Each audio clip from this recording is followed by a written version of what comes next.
Hello darlings, it is Rujazzle here. Welcome back to my channel.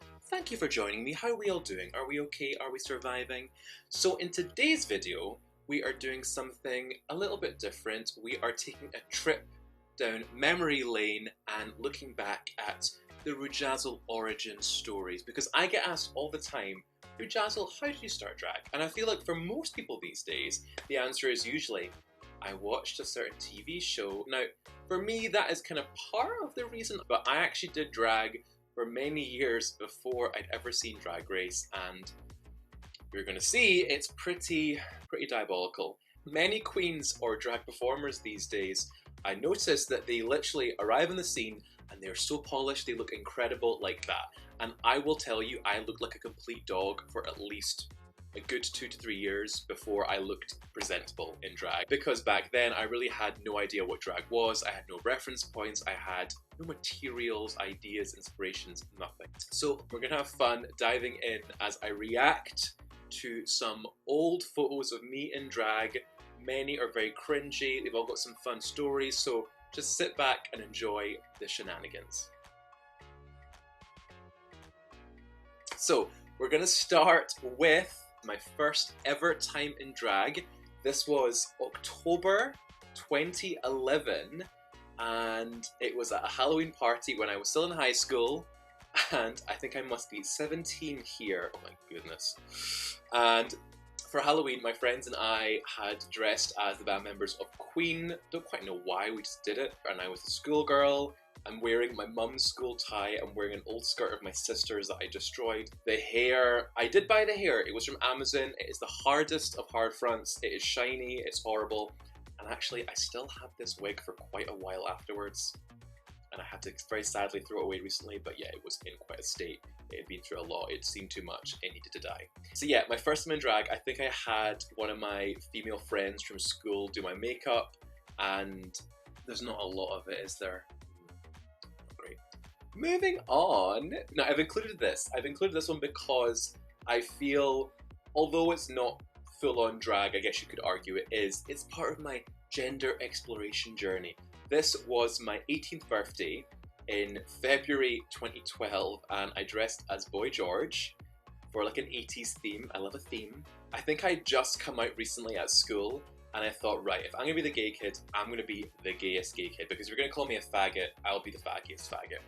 And yeah, I dressed as Boy George, and this weirdly caused quite a stir at school, maybe more than me as the schoolgirl, weirdly. I didn't even like Boy George, I just did it. I think I did it for attention. My whole life story, really. Oh my good lord. That is rough.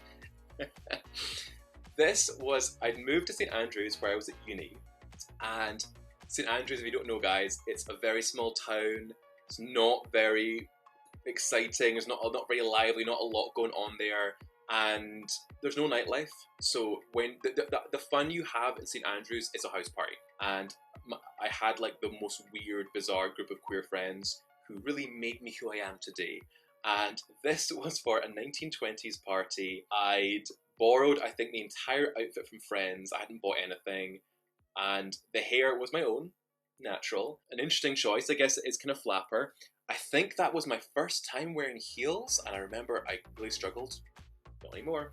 And the makeup, I think, again, was done by a female friend, and I look angry.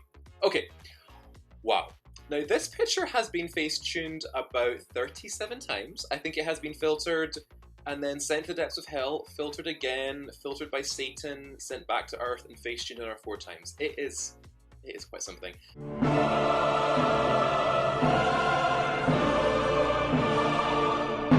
Now this was when I think I was like, right, if I'm doing drag, I want to at least look good.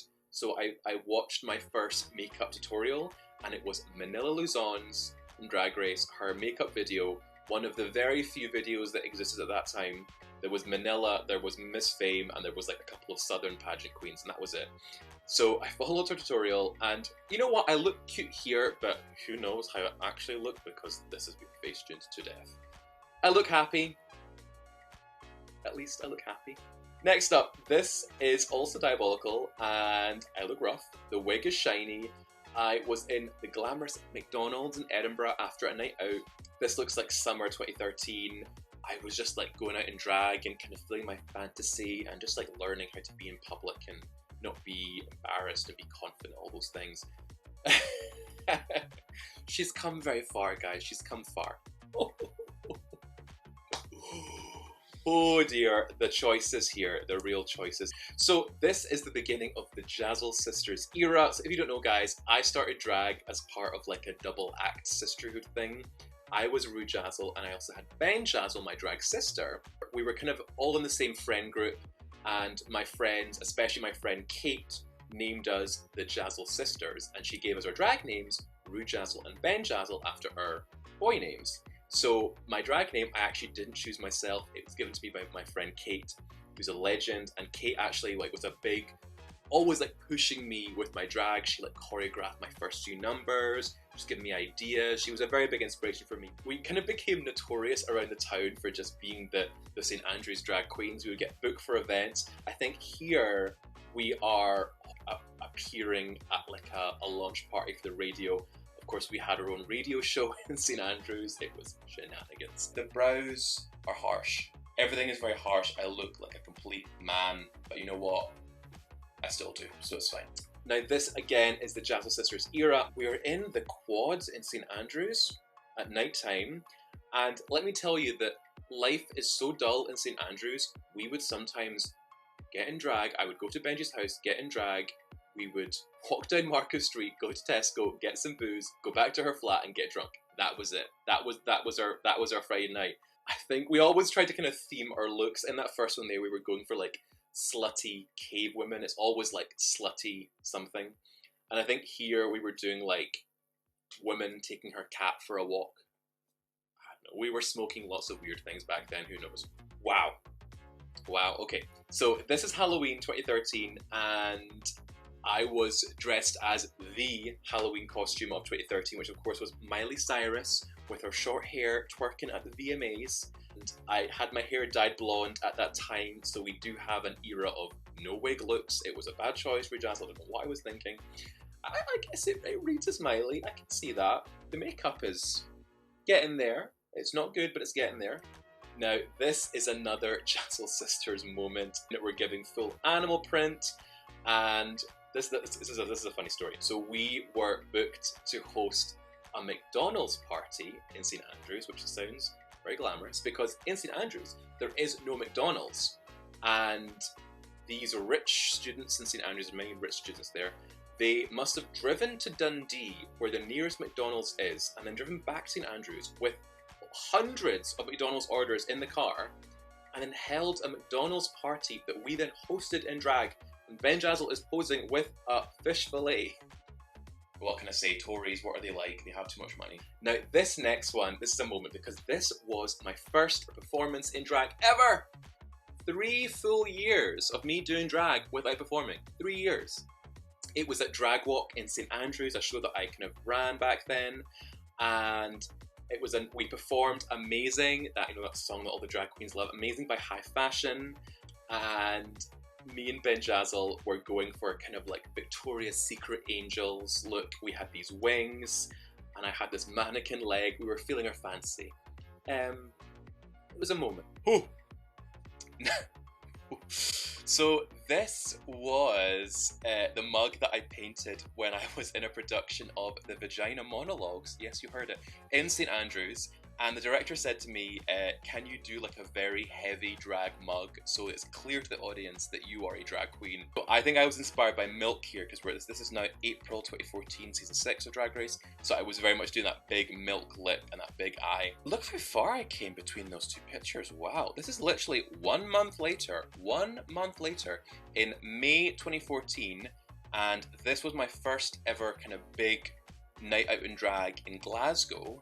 And I was competing in a competition over in AXM, one of the clubs in Glasgow here, and it was judged by Michelle Visage, who's pictured next to me, obviously. This is my glitter ball era, but look at that, my makeup looks cute, the hair's big and nice, I've got a full concept. But I was runner-up here, and I think many would say that I should have won, but you know what?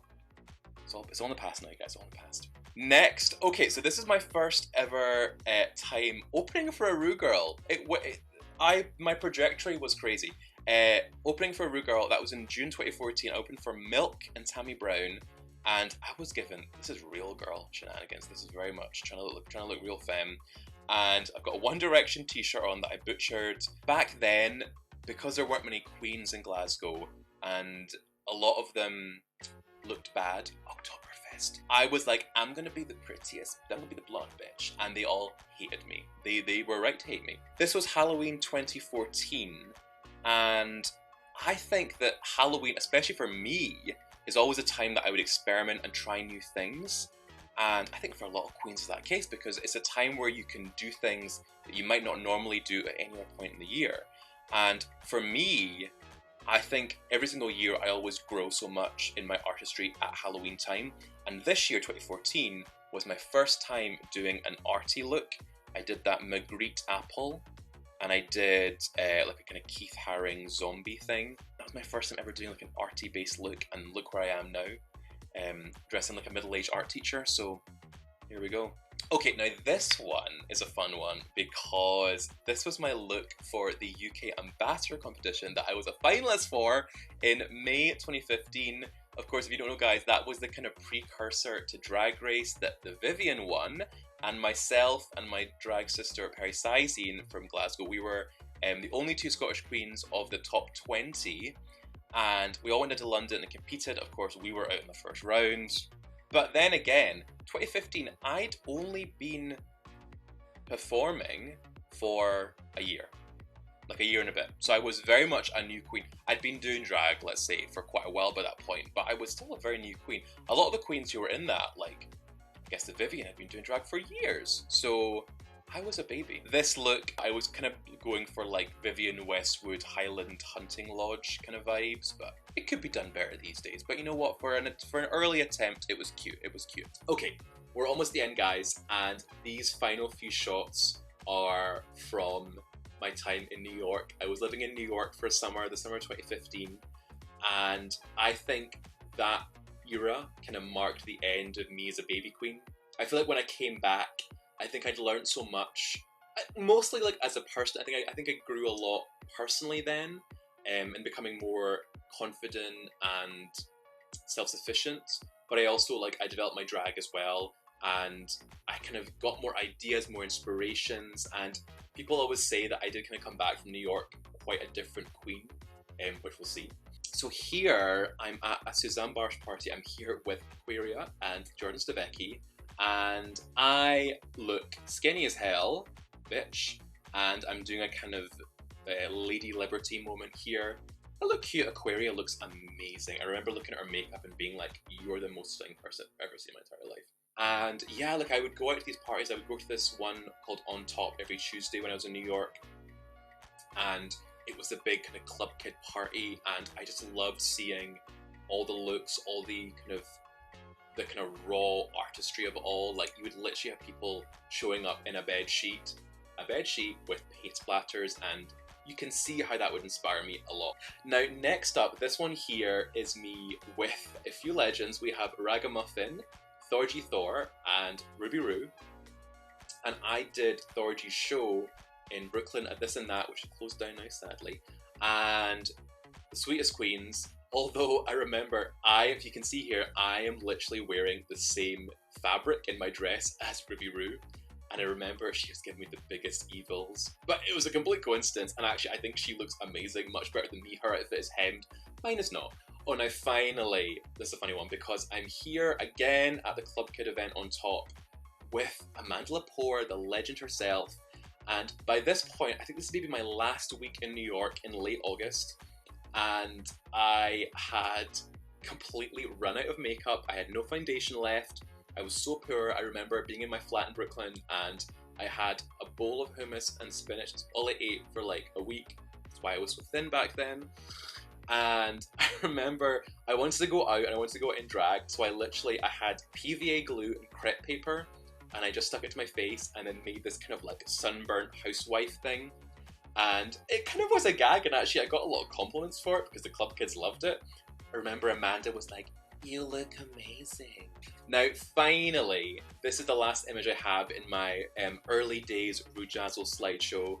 And this was me, who I just got back from New York, and as you can see, I kind of look like the way I do nowadays. You have like a bright, colourful, paint splattery outfit, blonde hair, and you have the thick eyeliner, big lashes, and a colourful mug. So that was me post New York. I think I'd learned a lot about the direction my drag was to go in, and I think I'd kind of found a compromise of still being that like gorgeous like blonde vixen, but also having that art influence as well. So yeah, like I think this mug is cute. I would still wear this. I would still do this, maybe on like a more polished scale. I think it's fun looking back and seeing how you've grown, seeing how you've developed, and how you've learned things over time.